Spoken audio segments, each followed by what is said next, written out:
Hi, my name is Clay Young, and this is EDT 8490. Technology is a great way to educate our students, but it can be harmful to our students as well.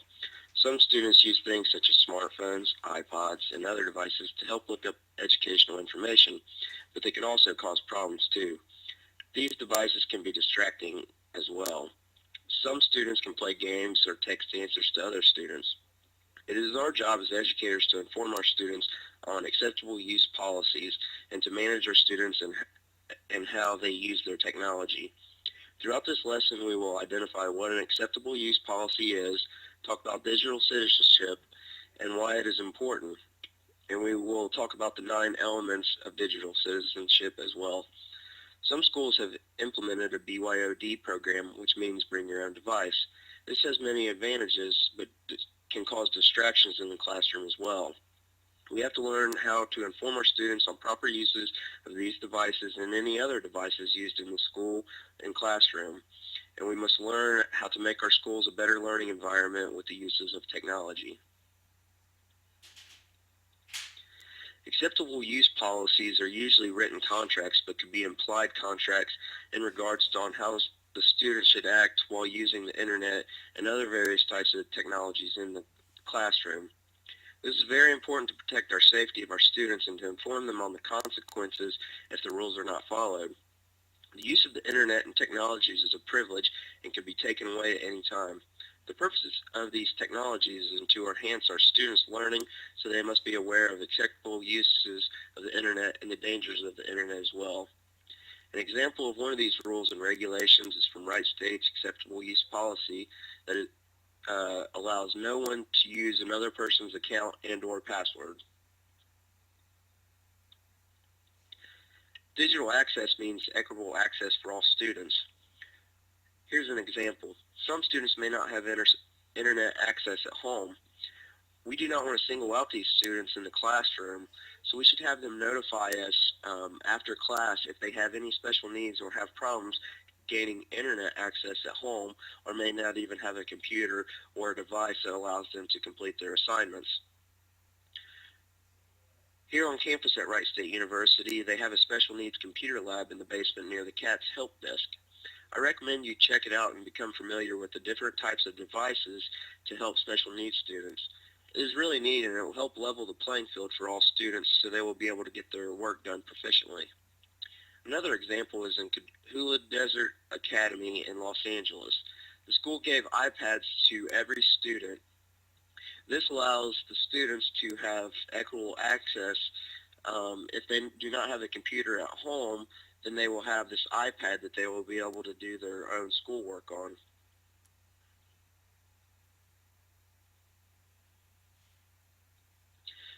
Digital commerce means buying or selling of merchandise through internet.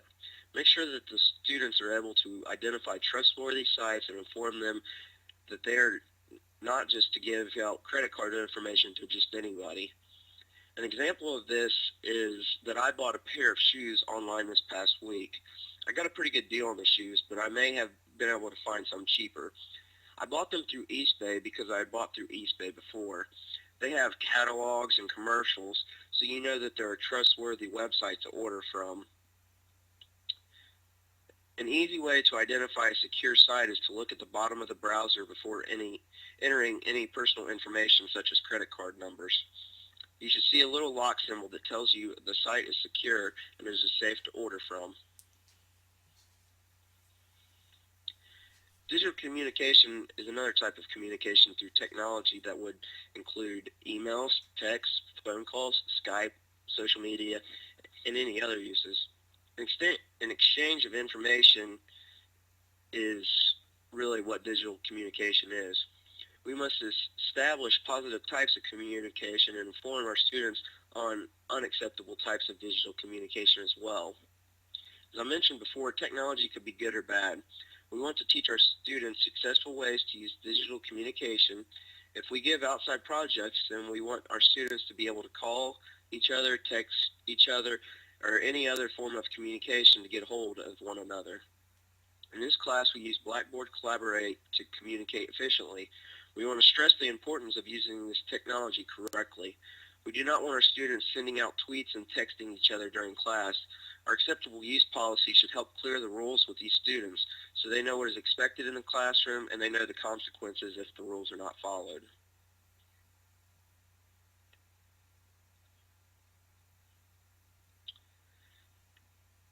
We must teach our students about technology to ensure that they understand the aspects of technology and understand what they are viewing. This includes identifying good sources of information, how to use the browser and search engines, and learning the basics of the internet. Digital literacy starts at a young age. We must teach our students and children how to take in information and how to process it.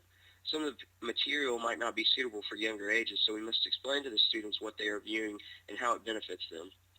For example, a student might perceive a media image different from the way we perceive it. It is a part of their cognitive development, so we must make sure that our students understand what they view on the internet. Digital etiquette is understanding acceptable use policies of the internet and policies of the school districts as well. Avoiding texting during class and being aware of websites that are inappropriate are just a few of these examples. Here's an example from NPR News. A student named Tyler Clemente was a Rutgers student, and he committed suicide because his roommates allegedly broadcasted a video of Clemente having a sexual encounter with another male. This is a problem. Students have an idea on how they're supposed to act in the classroom based on morals and values previously learned from their parents and previous teachers. Digital etiquette is the way students should act in the internet. So it's a process, but if we teach them right, then they will learn the ways to act on the internet as well in the classroom. The common rule is do not talk while the teacher is talking. We learn this at a young age. We need to teach our students to not share passwords or accounts with one another and explain to them why. As they develop, they will learn policies and how to act regarding using technology. This ties into developing our students' cognitive skills to the internet.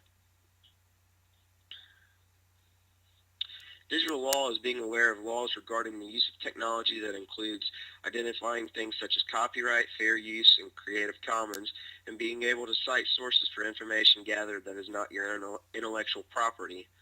Some common things we might teach our students is where to find the material that is not copyrighted. Creative Commons on Flickr is a great place to get non-copyrighted images that you can use freely. If you use music in, say, a multimedia project, you can use up to 10% of a song if it was recorded after 1972. If it was before 1972, you can use the whole song. There are many other rules regarding uses of digital material. We must inform our students on all these rules and laws and how to use this correctly.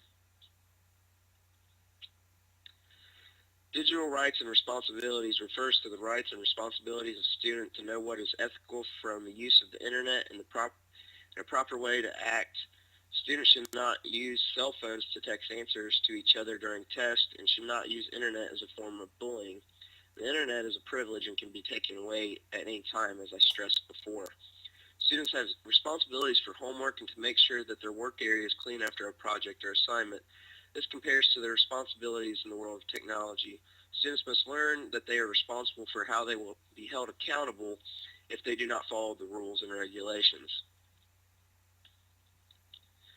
Digital health and wellness is using good practice to keep a good health and wellness of the internet and other technological tools, such as taking breaks when using or playing internet games. Making sure the computer stations are set up for students to be comfortable and trying to teach good typing standards to prevent wrist or finger injuries. One of the big stresses from this principle relates to spending too much time with technology. There's been numerous accounts of young children and teens spending too much time playing video games. They have reported not to sleep or eat and have even passed out from lack of sleep or dehydration. We need to inform our students on safe practices, so some might say that video games could be an addiction. In the classroom, we need to give our students breaks. If we have them on the computer for long periods of time, we need to make sure that we give them breaks and that they are being safe while using technology. Digital security is maintaining safety for the individual's rights and use of technology. We need to teach students about hackers and viruses and teach students the importance of passwords and to inform them not to share passwords with each other and not to make passwords too easy that hackers can gain access to their accounts. One example is a student may give their password out to another. The other student gets on the internet and looks at some forbidden material. The student who gave out their password may be held responsible because there is no evidence that they did not look at this material. Passwords can protect our works. If we have our students make a website, they can give out their password, then someone could get on their website and steal information and change all their information as well. We need to make our students have proper knowledge on how to secure their own work and not have their devices hacked. Here's a list of references used in today's lesson. I hope you've enjoyed this presentation and that it will teach your students on digital citizenship in your own classroom. Thanks.